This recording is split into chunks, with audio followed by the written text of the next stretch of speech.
పార్వతీపురం మన్యం జిల్లాలో మంత్రి గుమ్మడి సంధ్యారాణి పిఏ సతీష్ పై టీచర్ బూరా త్రివేణి జిల్లా పోలీస్ కార్యాలయంలో ఫిర్యాదు చేశారు.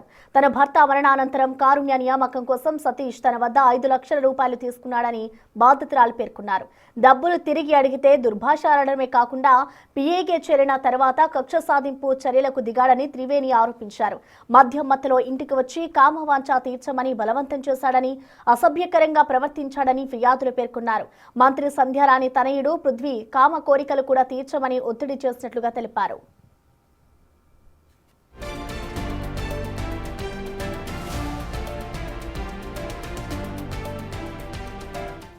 ఈ విషయాన్ని మంత్రి సంధ్యారాణి దృష్టికి తీసుకువెళ్లినా ప్రయోజనం లేదని, ఆమె కూడా తననే దూషించారని బాధితురాలు ఆవేదన వ్యక్తం చేశారు. సతీష్ పై చర్యలు తీసుకుని తనకు రక్షణ కల్పించాలని ఆమె పోలీసులను కోరారు. డిసెంబర్ 15, 2021లో జాబ్ వచ్చింది నాకు. అది కారుణ్య నియామకాల కింద వేశారనేసి జడ్పీ వాళ్ళు అన్నారు.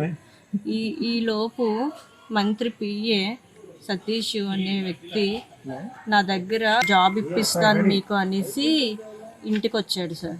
ఇంటికి వచ్చి మీకు ఇంత డబ్బులు ఖర్చు అవుతాయంట, చాలా గవర్నమెంట్ జాబ్ రావాలంటే అని అన్నాడు సార్. తపాలుగా డబ్బులు ఇచ్చాను సార్. 5 లక్షల వరకు ఫోన్పేలు ఉన్నాయి.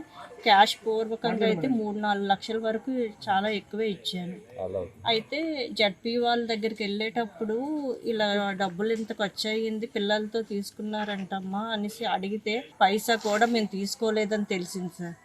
తెలిస్తే ఆ పెద్ద మనుషులతోటి మా అన్నయ్య వాళ్ళతో వెళ్ళి నిలదీస్తే తపాలుగా అదే కొంచెంగా ఇచ్చేస్తాను అనేసి నోట్లు రాసి ఇచ్చాడు సార్. అప్పటి నుంచి టార్చర్ మొదలయ్యింది సార్. ఈ డబ్బులు అడగడం వల్ల టార్చర్ మొదలయ్యింది సార్. మెయిన్